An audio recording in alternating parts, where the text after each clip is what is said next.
El sociólogo e intelectual Dubois escribió en 1925 algo que tiene bastante vigencia. Por aquel entonces, el mundo estaba lidiando con las secuelas de la Primera Guerra Mundial y Estados Unidos luchaba por encontrar su lugar en un orden mundial cambiante. Cuando Estados Unidos se embarcó en esfuerzos para promover la democracia a nivel internacional, preservó un sistema racista y que segregaba a la gente en su propia casa.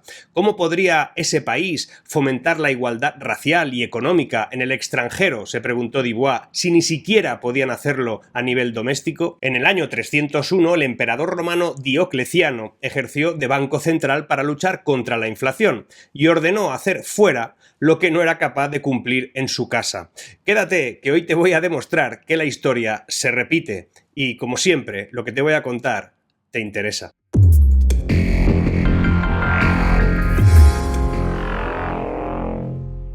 Antes de irnos a Roma, miremos nuestro entorno actual. Miremos donde miremos, nos encontramos con una presión casi insoportable por la intervención económica.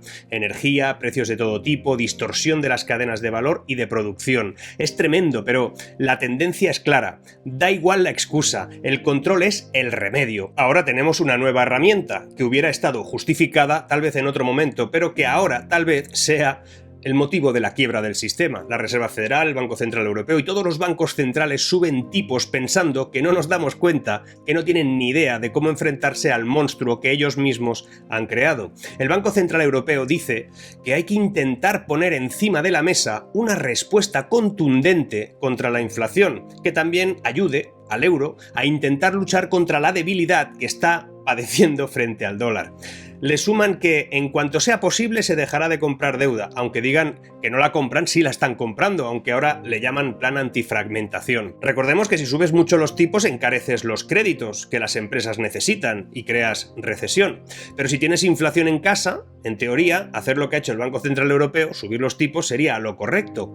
Pero es que en Europa esta inflación es de oferta, energía más cara y también una inyección brutal de estímulos como si no hubiera habido un mañana, y eso se ha hecho durante bastante tiempo.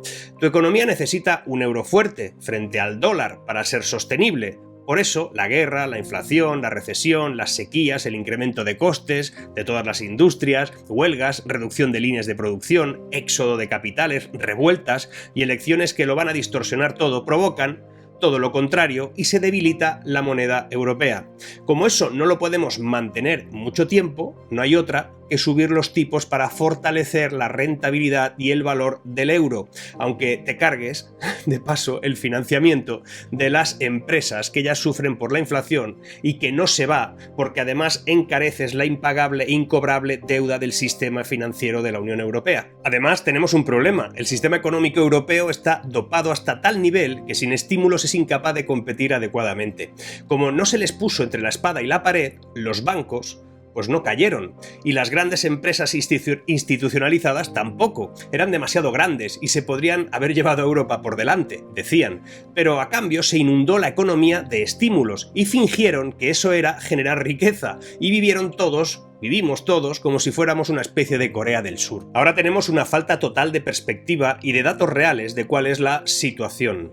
Todo está en una especie de tránsito lisérgico que da vergüenza ajena. Y a todo esto, además, que las ideas de control de precios empiezan a surgir por todas partes, unos con disfraz y otros de cara. Estamos en manos de gente que solo sabe tirar de lo público como si eso no tuviera consecuencias. Lo público se genera de los ingresos privados. Estirar en exceso es elástico, puede dejarnos sin opciones. Esto no va de repartir la riqueza antes de crearla, se debe medir lo que hay y lo que se puede generar para identificar si se puede o no repartir, donar, subvencionar o lo que sea.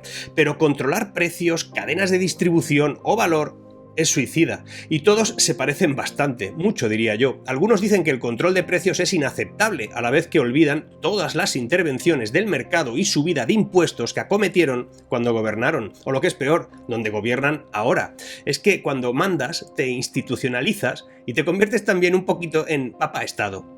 Pienses como pienses y vengas de donde vengas. Y enfrente de esos que quieren gobernar, los que gobiernan, esos que creen que todo se arregla poniendo límite a los precios, límite a la libertad de empresa y modificando todo aquello que pudiera ser un mecanismo de estímulos a lo privado. Por cierto, sin empresa no se crea empleo. Seguir ajustando ese espacio solo lo dificulta.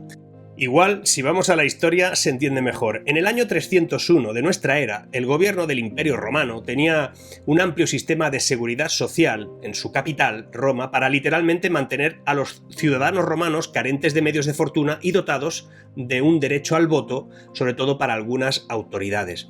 Crearon una sociedad dependiente, pero muy costosa, porque necesitaban un ejército profesional permanente, además de abundantes y fastuosas obras públicas nunca antes construidas, que así por los romanos parecía que vivían en otro mundo. Así, el Estado romano requería enormes ingresos tributarios para sostener un gasto público gigantesco. Los emperadores tenían que pagar a los soldados, que los elevaban y sostenían en el poder, a los votantes, que elegían ciertos magistrados, y construir, además, manteniendo y haciendo funcionar obras públicas, puentes, caminos, baños, circos de todo tipo, y sobre todo en el dilatado imperio, además de mantener a raya a un montón de enemigos que tenían en las fronteras, en todas partes, y que todo eso obviamente era muy costoso. Al aumentar el número de guerras, puramente defensivas, el emperador Diocleciano, nuestro protagonista de hoy, notó que sus emisiones de nueva moneda se iban devaluando, no lograba cubrir el deficitario gasto público y se diluía en la enorme inflación de precios que él mismo creaba creando moneda.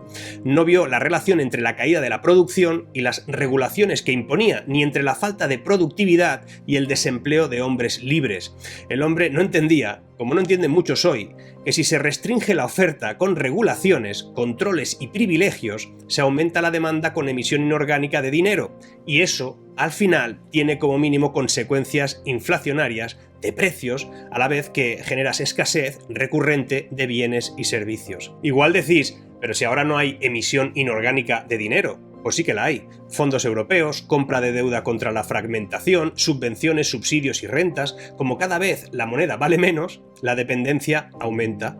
Por aquel entonces ya se premiaba a los estamentos dependientes de Diocleciano y del Estado romano. Fíjate cómo se parecen las cosas en la dependencia y en la improductividad.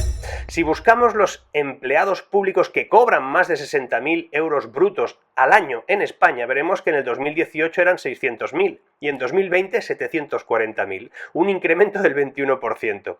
Los asalariados que cobran más de 60.000 brutos al año en 2018 del sector privado eran 964.000. 2 años después, 870.000. Reducción del 10,8. Es decir, cada vez hay menos gente cobrando sueldos altos en el sector privado y más en el sector público. ¿Qué puede salir mal? Soldados y votantes se quejaban de los altos precios y el poder, en última instancia, dependía de soldados y votantes. Todos veían dramáticamente que mientras más subían los precios, menos trigo y aceite se producía, por lo que Diocleciano decretó un amplio y comprensivo editum pretis maximis para fijar los precios que se podía cobrar por casi todo, y ahí explotó todo. A fin de garantizar la seguridad alimentaria del pueblo romano y evitar la especulación, eventualmente se prohibió a los campesinos que dejaran de sembrar y que sus hijos dejaran de ser campesinos. A los hijos de los soldados se les prohibió que dejaran... se les exigió que fueran soldados, y así sin querer se inauguró la Edad Media, el feudalismo. Diocleciano no pudo contra la inflación, pues se empeñaba en combatir el incendio con el mismo combustible con el que lo había encendido él mismo, y era inevitable que la inflación monetaria produjera aumentos de precios, como es inevitable que las economías de mucha regulación, de privilegios y de intervención acaben siendo, finalmente, improductivas. Diocleciano subió los impuestos y se esforzó en cobrarlos, pero eso tampoco sirvió de mucho, por lo menos en la medida que la economía del imperio se tornó absolutamente incapaz de sostener a su Estado. Redujo la renta disponible y se lo cargó todo. El Fondo Monetario Internacional hoy dice que el mundo se va a empobrecer un 7,4% en 2022. Es su previsión atendiendo a la inflación y a la depreciación de la renta de los ciudadanos. La renta disponible es la renta de la que pueden hacer uso las familias, tras, sobre todo, hacer frente a sus obligaciones de todo tipo. Por tanto, la renta disponible es la que tiene que destinarse al consumo o a la inversión o al ahorro. La renta disponible de los hogares ha caído más desde 2020 que en la crisis de 2008, como te mostré ayer en el directo. Se reduce la renta disponible, se aumenta el control y la dependencia a la vez que se destruye capital y no se le vincula con nada productivo. Por eso, a los romanos, a nuestros dirigentes de hoy, a todos les pasa algo así como lo que decía Dubois al principio de este vídeo. ¿Cómo puedes pensar que vas a inspirar al mundo promoviendo una economía en la que no crees ni practicas. Seguimos.